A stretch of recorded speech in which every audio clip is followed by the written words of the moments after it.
Hello everyone and welcome back to another video, and today I wanna show off the GTX 980 Ti AMP Omega Edition. So, if you want to know the backstory of this card, I already made a video about that and how it narrowly escaped a death by liquid metal. But yeah, the card's working now, as you can see, and it is spitting out some pretty impressive scores. So, 2200, 435 is what I got after running it once. In an earlier take it just kinda crashed all the time for no reason. Then I stopped the take and it's been passing the bench ever since. So, maybe my phone causes like some weird interference. That would be very bad. But yeah, so you can see the 980 Ti here. I can take the fans off so you can take a look at the card. So, card's on water cooling because the thermal pads I ordered are still not here. So you can also see how the memory VRM over here is a tiny little bit naked. But it's doing fine, pretty much. And yeah.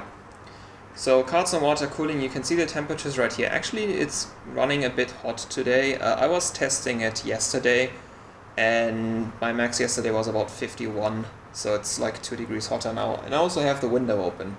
I think that's what stopped the card from crashing, because, yeah, I'm kind of that close to stability. So, yeah.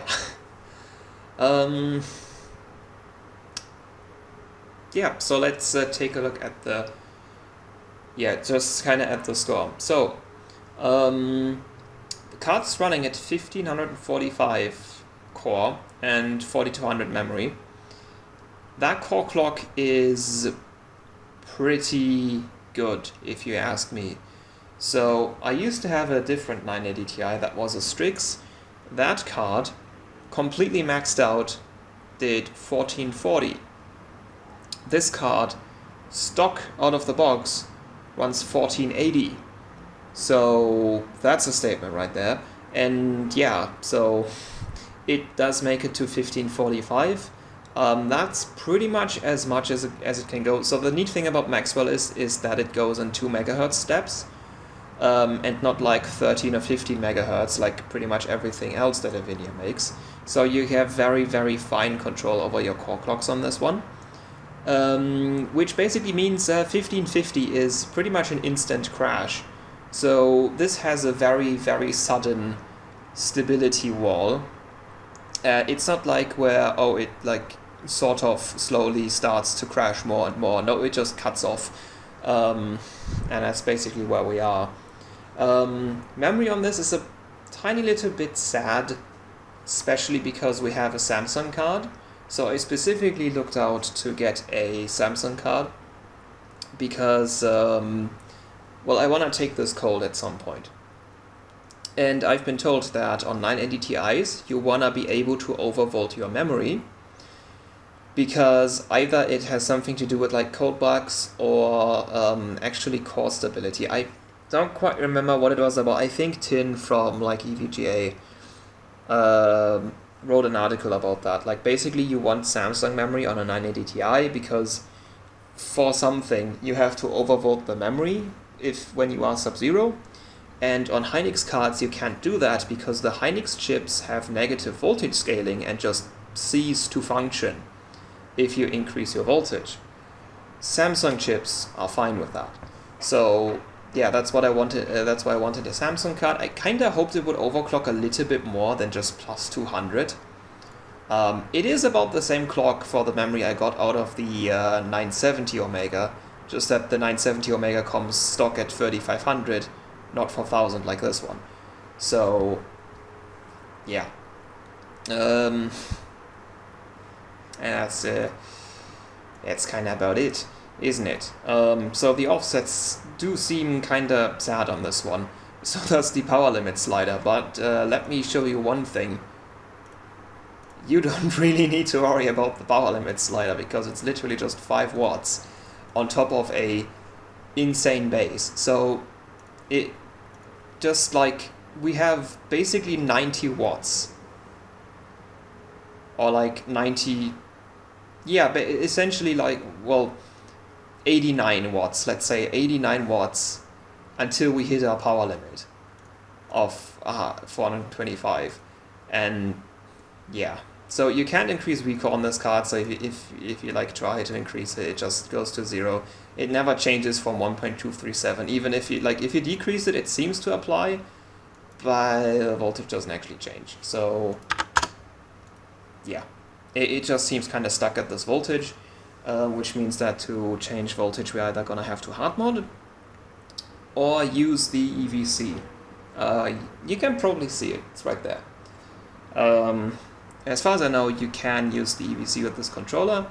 It's a UPI something, I have to look into it. I'll probably make a PCB overview of this card, because, I mean, it's interesting. And I don't think anybody else has ever looked closely at the PCB of this card.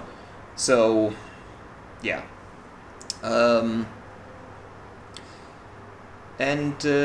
Yeah, that's basically the card. So memory offset kinda sad, but it is Samsung, so there is more to be had. Like Samsung chips usually also scale with voltage. Like there's three things: either it scales negatively with voltage, it doesn't scale with voltage, or it does scale with voltage. And usually Samsung chips are in the it does scale with voltage range. So if we increase our voltage, it's not just gonna work. It might also get better. Like we might get better clocks out of the card. If we overvolt it. And then for the core, well, for actual voltage, like in GT1, behind the core we get about 1.214 volts, which isn't actually that high. So just to compare that, so one of the other regulars on a Discord I'm on has a 980 Ti Hall of Fame GOC edition. That's the 14-phase one, I think. And his GOC edition, so he because it's a Hall of Fame, he can use the NVVDD HOF program to just have voltage control on the card. And I think he set his to 1.4 volts or something like that, and also had the card like not sub-zero, but like chilled, so that like his... Can people please stop dying in this city? Yeah, that's the problem when I have the window open, you hear that a lot. Yeah, so like he had his... I'm not sure if it was just his edge temp or his hotspot, but something was at 19 degrees, and I'm on water cooling right now, and I have 40 and 53. So the card was pretty cold, was running quite a lot more voltage than me, and was maxing at 1530. So my card's dumping another 15 MHz core on top of that. To be fair, his card did a lot more memory, because he had a Hynix card. So it seems that the Hynix chips are better for like raw frequency than the Samsung ones. Though, so basic, it seems that the Hynix chips are better for ambient overclocking, and then for sub-ambient the Samsung ones become better. There might also be a difference in like how you score,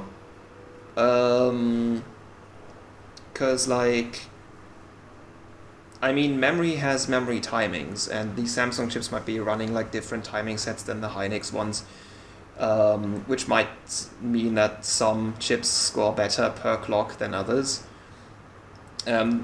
Though I'm not entirely sure if they even have different timing sets. It's just that like you need to have, in the BIOS, you know, like it has this memory chip support thing. And if you flash a BIOS that doesn't say it supports, like let's say we have a Samsung card and we flash a BIOS that only supports like Hynix and Elpida, you get a ton of artifacting. So that kind of indicates to me that these memory chips have different timing sets, and this here thing showing up is showing what timing sets it does support. So, yeah. So there might be different timing sets, I don't really know, because I've never really heard anything about better scores per clocks on specific memory chips. So then, yeah. memory on this card is not that great. Like, it's on par with the 970, though the 970 has like much slower memory out of the box, so I was kind of hoping that this one would have better binned memory. It doesn't seem to. Well, maybe once the like, because the memory currently has like no cooling on it except a bit of airflow. Maybe it's that, like, Samsung chips usually also like being, well, actually, that's very flaky. Some Samsung chips like being cold, some like being hot, some don't care at all. It tends to be all over the place. So maybe these chips like being cold, so once I like slap the stock heatsink on it with like proper thermal pads, maybe the memory's gonna get a bit better. But I don't think I can run core clocks like that on the stock heatsink, so it's kind of pointless anyway. But yeah. So the card is clocking pretty well for core. And also scoring pretty well. Like, this is not the best score I got. I think I got a 2200. I think I got a 22600 at some point. I think that's about the highest I got from the card. This was just like a random run of the card. So, yeah. Though I like the score. Like, this is a higher score by like quite some margin than I could achieve with my GTX 1070. My 1070, with my best efforts, about maxes out at 21700-ish. And that's like with LOD and like core clocks that by no means are like remotely stable. This one, okay, these core clocks are probably also not daily stable, but because I'm so far past the 1070, I can probably stabilize the card at or above the level where the 1070 peaks. So I'm pretty impressed with the scores that the card pulls off. I was like, I think I remembered when getting the card that 980 Ti's can outperform 1070s, but this score is actually 1070 Ti level.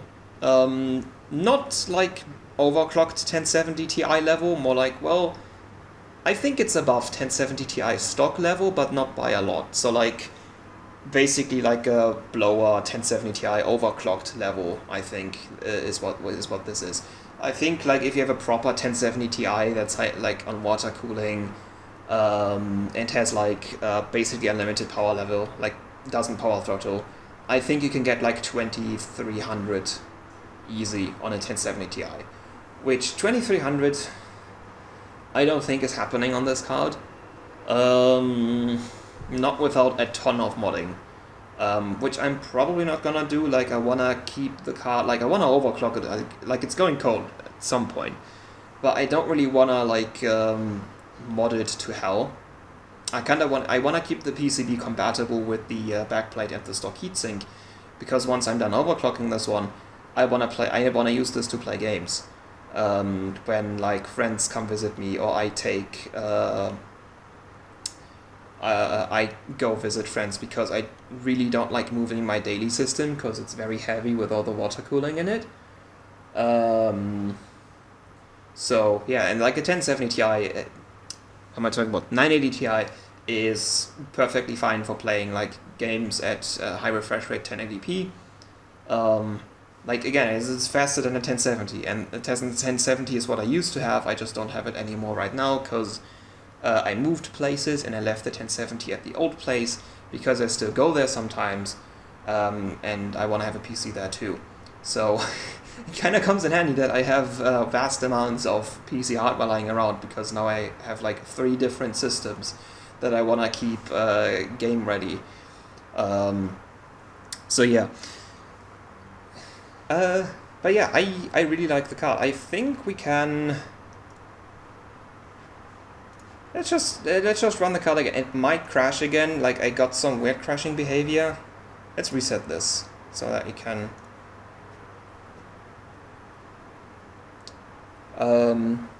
Yeah.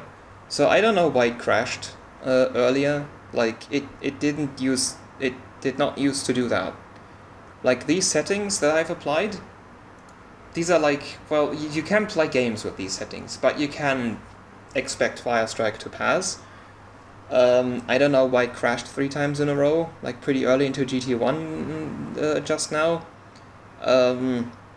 Maybe it was usually my room temperature is at about 25 degrees. When the card was crashing, I was at like 26. And then I opened my windows, and ever since then the card hasn't crashed yet. I shouldn't have said that, it's probably gonna crash now. I'm not gonna say looking good so far, because I did that in one of those runs that did end up crashing in the end. One thing I could say though is, I don't think I saw it.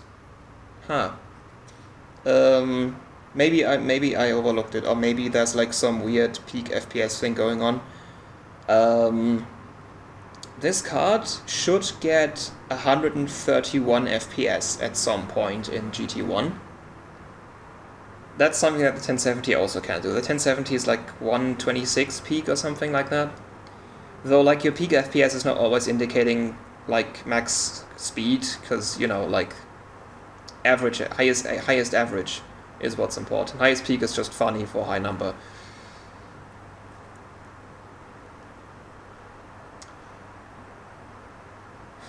Alright. I also got artifacting in the other runs, which we're not seeing now. It might... Was it memory? Maybe this... Well, that would be bad if this memory has like negative cold scaling. Because,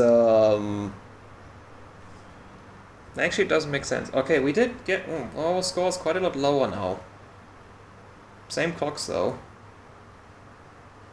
Okay, maybe that's why we didn't see a... Okay, it just shows... Does it not show peak?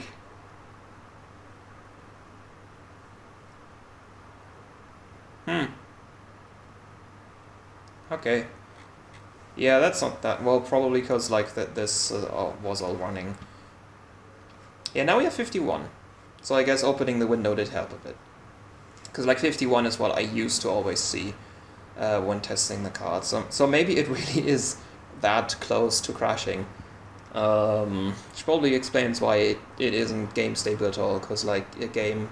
Like as soon as the game runs longer than Firestrike, the card's probably getting too hot and will crash.